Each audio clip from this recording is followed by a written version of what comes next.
The Pittsburgh Steelers should have two names back this week on defense, and both of them are huge for the return and success of the second half of this season.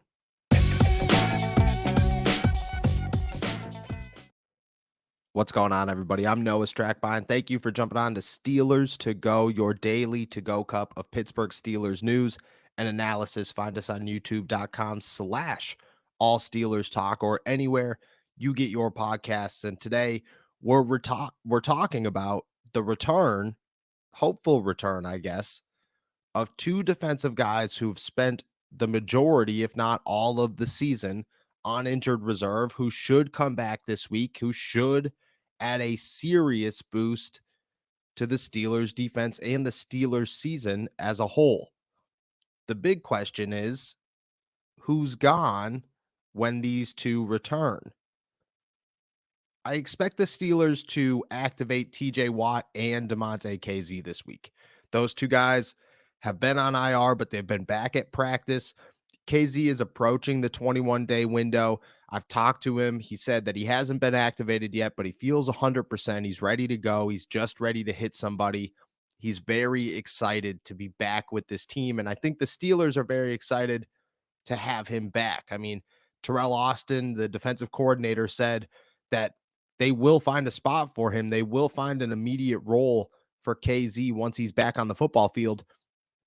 At 28 years old, a veteran who has starting experience at multiple positions, who seemed to have a pretty big role with this team coming into the season, I don't think that it was an issue for him to come back whenever and the Steelers to feel comfortable throwing him into the lineup. Will he start? No. But will he run that three-man safety weave that the Steelers were very much so hoping to run this season? Yes, absolutely. KZ is definitely going to be part of this defense moving forward, and he's going to be a big part of this defense moving forward, one that they really, really want to click for the last 9 games. The other side of that is TJ Watt, who is the single-handedly most important piece of the Pittsburgh Steelers, and that has been proven over these last 8 games. He leaves in week 1. The defense looks absolutely dominant, and there are many factors that go into the defense not looking as good as they did in week 1, one of them being how bad the offense is, but really, there has been no pass rush, no ability to make plays, no spark, really. You have the NFL's sack leader, at least heading into the bye. He was the sack leader, and Alex Highsmith. You never once felt like the Steelers had the NFL sack leader, and you always feel like there is a game changer on that defense, but you didn't feel like that with Alex Highsmith. And that was because, yeah, he was doing the work, but he was the only one doing any work really ever when it came to the pass rush, because TJ Watt was nowhere to be found. He was in IR. There was nobody else. Cam Hayward hasn't had the pass rushing season that many hoped for, and maybe Father Time is starting to catch up with him when it comes to rushing the quarterback. Larry Ogunjobi has somehow turned into more of a run stuffer than a pass rusher, and that's a surprising stat if you know anything about Larry Ogunjobi's career coming into Pittsburgh. On top of that, Malik Reed was supposed to be a big trade, a huge deal for the Steelers right there at the roster cut deadline. I mean, the first thing I ever heard about him was he's a dog. Well, yeah, he is a dog, and he is very good at football, but he hasn't had the season or the results that the Pittsburgh Steelers need out of him. Ryan Anderson has come in here, a former second-round pick, and he's done little to nothing, but he has done a little, definitely a little. Jameer Jones has faded into the background, and nobody else out there has done, well, a single thing. Marvin Leal is also on IR, and the Steelers are just waiting and waiting for the day that TJ Watt is back on the field. There was some speculation that he could have played against the Philadelphia Eagles in week 8. That didn't happen. They headed into the bye week in week 9. Now they come out of it. They expect TJ Watt back. They expect DeMonte KZ back. The defense is going to be way better than they were in the first 7 games of the season. 8 games of the season. But who's gone? I think that's the question. So You start on the defensive line and you look at TJ's return, and I think this one's a lot easier than KZ's because KZ, there's some conversation to have, but with TJ Watt, it's pretty laid out in front of you. The Steelers only really like to keep 4 outside linebackers on an active roster. TJ Watt will be the 5th. So you have to imagine that an outside linebacker is the person that's gone to fill the role for TJ Watt. You would also think that it would be Ryan Anderson before Jameer Jones because of how they both entered the roster. Jameer was signed right at the deadline after he cleared waivers, while Anderson was signed to the practice squad in week 2, slowly worked his way onto the active roster, signed with the active roster. But I would say it's the other way around. So my thought here is that Ryan Anderson, even if his story on how he entered the Steelers is a little different than Jameer Jones's, he's overtaken Jameer Jones. In the last 2 weeks, Anderson has played 10 and 7 snaps on defense. Very little, but that's what you expect out of your third outside linebacker. And Jameer Jones has played 0. And you say, oh, well, maybe Jameer Jones is a special teams guy. Yeah, he did. He played 70% of the team's special teams snaps in the last 3 weeks, twice in the last 3 weeks, 58% 2 weeks ago, and he has played over 60%, nearly 70 in every single game this season.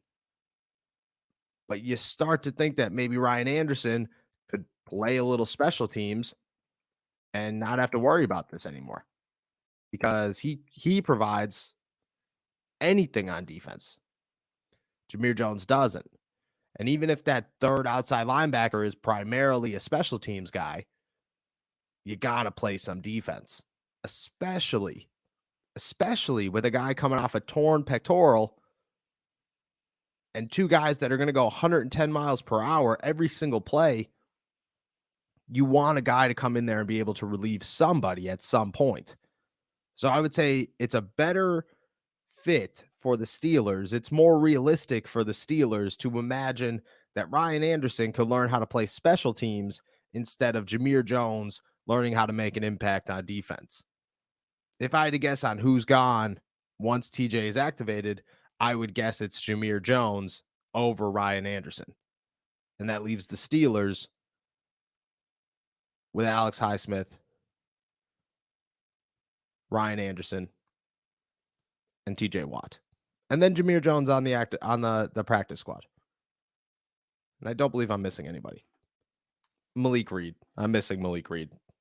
But he'll be the 3rd. Ryan Anderson would be the 4th.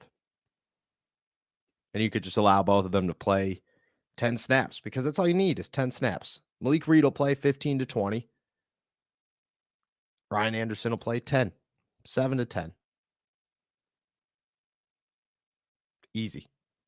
I think that's the simplest move for the Pittsburgh Steelers, the one that leaves them with an option that just in case they have somebody who could actually play defense and they could teach Ryan Anderson how to play special teams.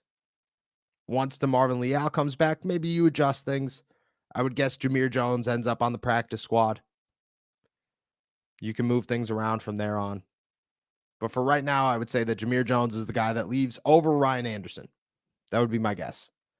All right, let's talk about the secondary because that's the other big one. And I think that's bigger because you have a lot of options here on what could happen, but you have no idea what's going to happen for the Steelers. You look at this team, you look at this roster, they're going to get KZ back, but you can't cut a safety. You're not going to cut Trey Norwood. You're not going to cut Miles Killebrew. You're really only left with Minka and Terrell, so you're just going to rock 5 safeties. That's what you're going to do. But you do have an abundance of cornerbacks, and you just acquired another one. So you look at the starting lineup, if William Jackson is who they want him to be, who that possibly $12 million cap hit in 2023 is, you want him to start. So it would be him and Cam Sutton on the outside, Arthur Millette on the inside. You have Levi Wallace, Akella Witherspoon, James Pierre, and Josh Jackson on the outside as depth pieces. That's where things get interesting. Because Josh Jackson seems like the guy that would be gone. and he's likely the candidate to be gone. He's last on the depth chart. He's dealing with an injury. It just makes a lot of sense. But you could have a discussion about whether or not the Steelers have already given up on some pieces that they hoped would turn out bigger than they were. I think a week ago, this discussion's different, obviously. I think you could have traded Akella Witherspoon or Levi Wallace and got something for them and then worried about James Pierre. But right now, I think you just more so look at it and say, how deep can this depth chart be? Who will be upset because they're not playing as much, and who is going to play? Because if you have William Jackson and you have Cam Sutton on the outside,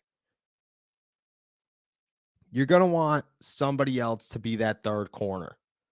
Chances are that's Levi Wallace, but it could be James Pierre, because James Pierre has surely taken a liking by the coaches in recent weeks.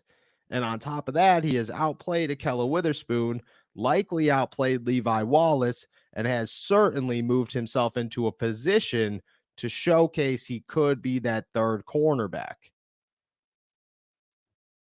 You do that, you look at the secondary and go, William Jackson, Cam Sutton, James Pierre adds the athleticism that you're going to lose with Akella Witherspoon, but Akella Witherspoon got benched after A.J. Brown put up 4 catches and 2 touchdowns against him in the first half of the Eagles game. And you got to wonder if that was enough for the Steelers to say, okay, man, look, you've dealt with an injury since week 3. In week 3, you played terribly. You got hurt. You haven't played since. James Pierre has been impressing. Maybe we turn to the younger guy and we admit that this was a loss and it didn't work out. That stinks because Akella Witherspoon, from everything I understand and know about Akella Witherspoon, is a leader. And on top of that, he goes through spurts. He's also been dealing with a hamstring injury. And honestly, I think one of his touchdowns against A.J. Brown was perfect coverage. There was just nothing you could do about it. So you look at all those factors, you say, okay, can the secondary shake out to be William Jackson, Cam Sutton, James Pierre, Levi Wallace as the 4, and then Akella Witherspoon somehow finds himself as the 5? How unhappy is Akella Witherspoon? How unhappy is the cornerback room? How much of a shakeout just happened? And can the Steelers maintain the atmosphere, the environment, without letting people get upset? Nobody likes to be benched. Nobody likes to have their opportunity removed. The Steelers are put in a prime position right now to shake things up. It's very interesting because Damontae Kazee's return likely means that Josh Jackson's gone. But William Jackson's addition means that there's a lot that could happen with this cornerback group. And come week 10, man, this secondary is going to look a lot different than it looked in week 8. Maybe that's a good thing. Maybe that's a bad thing. From what we know so far, the secondary had no playmakers. They had pass deflection Cam Sutton, who is a stud and one of the most reliable cornerbacks the Steelers have had really in the last 20 years outside of Ike Taylor.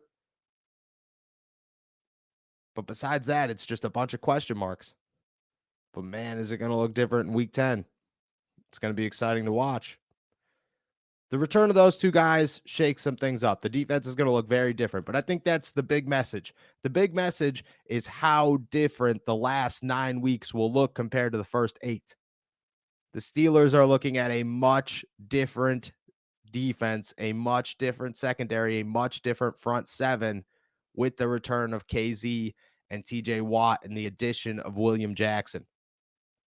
Things are interesting. Right now is the time to watch. Don't give up on the Steelers yet. Keep your expectations ridiculously low, very, very, very, very low. But enjoy the defensive ride because it could definitely be a good one.